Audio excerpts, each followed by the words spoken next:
안녕하세요. 반갑습니다. 비트코인 뉴스 팡입니다. 2022년 3월 3일 비트코인 뉴스 전해드리도록 하겠습니다. 도움이 되시다면 좋아요, 구독, 댓글 달아주시면 감사하겠습니다. 금일은 우선은 첫 번째 비트코인에 관해서 이야기를 해볼 텐데요.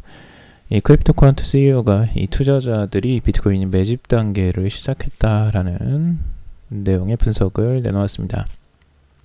데이터 분석 기업인 이 크립토쿼런트의 CEO인 주기영 대표가 매집 단계가 재개되었다라고 트위터에 언급을 했습니다. 그러면서 비트코인 축적 단계가 시작됐고 작년에 진입한 신입들이 장기 보유자로 이제 진화를 하면서 6개월 이상 된 BTC의 시가총액은 현재 52% 정도라고 합니다. 그리고 사이클 탑에서는 13% 정도였는데 그만큼 많아진 거죠. 6개월 이상 들고 가는 비율이. 그리고 그러니까 작년에 들어왔던 신입 뉴비들이 계속 이제 비트코인을 계속 보유하고 있다라는 거예요. 그래서 다음에 또 신입들이 새로운 신규 투자자들이 들어올 거 아니에요. 이제 그때까지 기다릴 것이다 라고 전망을 하고 있습니다. 그래서 쉽게 매도를 하지 않을 것이라고 전망을 하고 있고, 그래서 저점인 28,000달러까지는 가지는 않을 것이다 라고 가능성이 낮다라고 전망을 하고 있습니다. 여기서 이제 비트코인 잔액을 산출하는 이 UTXO, 이 미사용 트랜잭션 출력이라는 이 밴드를 바탕으로 보유자의 연중 분포를 이렇게 나타내고 있습니다. 특히 6에서 18개월 보유율에서 두드러지게 지금 나타나고 있는데요. 이 부분이죠. 중장기 보유가 가장 감소한 2021년 5월경 비율이 13%에 불과했었습니다. 그 후 이제 다시 확대되는 경향이 보이면서 적어도 온체인 데이터 상에서는 이 매도 기간으로부터 다음 사이클로 전환하기 시작했다라고 보고 있습니다.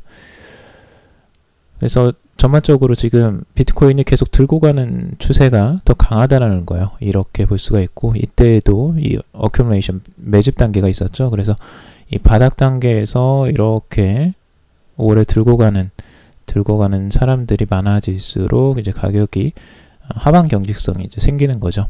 그래서 그런 부분 때문에 긍정적으로 장기적으로 전망을 하는 것 같습니다.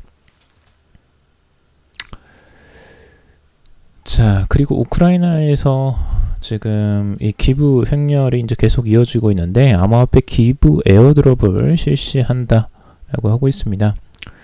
지금 우크라이나 정부가 이일날 암호화폐로 기부해준 사람들에게 에어드롭을 실시할 것이다 라고 밝혔는데요.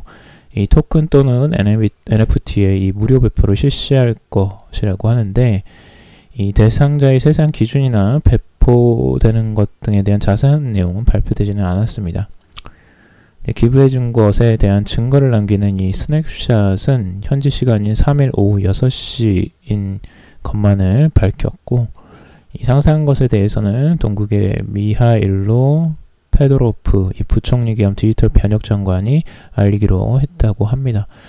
그래서 참 전쟁 중에도 이렇게 할 수 있다는 게 참 대단한 것 같은데, 우선은 지금 기부를 적극적으로 이제 받고 있고 다양한 기부들이 들어오고 있는데, 이 디지털에 대해서 이 암호화폐에 대해서 좀 잘 아는 부총리인가 봐요. 그래서 이런 부분을 뭐 에어드랍까지 이제 해준다고 하니까 아무래도 기부를 할 맛이 나겠죠. 뭐 기부를 하고 싶어하는 수요가 더 늘어날 수도 있고요. 그래서 참 시대가 많이 바뀌었다라는 걸 좀 느낍니다. 이런 부분들을 보면서.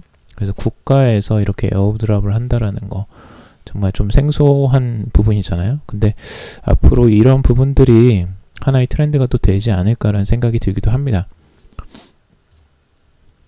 자, 그리고 이 갤럭시 디지털 CEO가 이 러시아와 우크라이나 사태로 인해서 이 암호화폐가 뜨고 달러화가 지고 있다라고 말을 했습니다.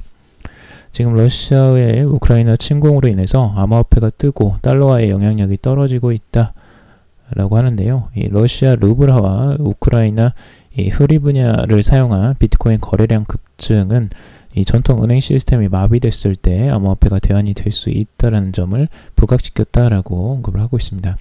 그리고 러시아를 향한 이 국제사회의 금융 제재는 더 많은 사람들을 암호화폐 시장으로 유입시킬 수 있다라고도 설명을 했습니다.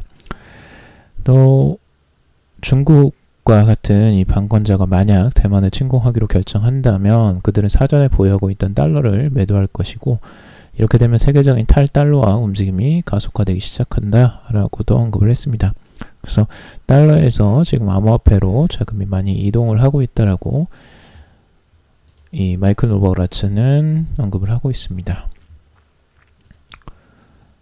전체적으로 비트코인 반등세가 지금 나와 있고요. 반등세가 아직 꺾이지는 않았습니다. 다행히. 또 지금 현재 가격 43,377달러 선에 위치해 있고요. 가격이 여기서 지그재그로 움직일 가능성도 좀 있어 보이고요. 조금 더 지켜봐야 될 것 같습니다. 자, 그리고 넷마블에서 나오는 이 신규 코인이죠. MBX 토큰이 에어드랍 된다라는 에어드랍 이벤트에 대해서 언급을 했습니다. 에어드랍 기간은 지금 3월 8일부터 14일까지 진행이 되고요. 에어드랍 방법에 대해서는 구체적으로 나오지는 않았는데요. 추측은 해볼 수 있을 것 같아요. 마블X에 대해서. 추측을 하자면 클레이 스왑에서 한다고 되어 있잖아요. 클레이 스왑 드랍스 이벤트. 그러니까 클레이 스왑에서 이제 드랍을 한번 해봤던 경험들을 보면 우리가 추측을 할 수 있을 것 같습니다. 클레이 스왑에 가면 이 드랍스라는 메뉴가 있는데요. 여기에 보면 과거에 에어드랍을 했던 사례들이 있습니다. 이렇게 딱 보면 주요한 뭐 보라도 있고요. 다양한 에어드랍들이 이루어졌죠. 이렇게 보면 결국에는 이쪽에서 에어드랍이 이루어지겠구나 라는 걸 우리가 알 수가 있고요. 그 참여 방법은 어떻게 하는지 조금 더 설명을 드리자면 이 KSP를 스테이킹을 해야 됩니다. 그 기간 동안 이제 스테이킹을 하는 게 중요하고, 스냅샷은 매일 1회 이제 진행이 되고요. 그리고 오전 9시에 이렇게 진행이 됐었습니다. 과거에는. 그리고 이 에어드랍 수량 같은 것은 어떻게 정해지냐면 이 KSP를 스테이킹 한 후에 이 보유한 VKSP 수량의 스냅샷을 기준으로 분배가 된다고 합니다. 그러니까 이 KSP를 장기간 스테이킹하면 이 VKSP를 받을 수가 있어요. 근데 요 보유한 VKSP 양에 비례해서 에어드랍을 한다는 거죠. 그래서 그런 부분들을 참고적으로 보시면 될 것 같고, 이거는 만약에 여러분들이 스테이킹을 해서 에어드랍을 받겠다라고 했을 때 주의하실 점은 KSP가 지금 가격이 계속 이 우하향 추세에 있어요. 그래서 가격이 하락할 가능성, 위험성이 분명히 있기 때문에 이런 부분을 여러분들이 인지하시고 만약에 참여하시더라도 리스크를 감수할 수 있을 정도로 참여하시는 게 좋을 것 같습니다. 그래서 나중에 마블엑스 에어드랍 받는 방법이 구체적으로 나온다면 추가적으로 또 소개를 해보도록 하겠습니다. 오늘 여기까지 정리를 해봤고요. 여러분들 도움이 되셨길 바랍니다. 도움이 되셨다면 좋아요, 구독, 댓글 달아주시면 감사하겠습니다. 투자에 관련된 정보들은 참고사항일 뿐이고 좋으냐 아니니 투자하실 때 여러분들 스스로 꼭 판단하시고 결정하시기 바라겠습니다. 그럼에도 방송 들어주셔서 감사합니다.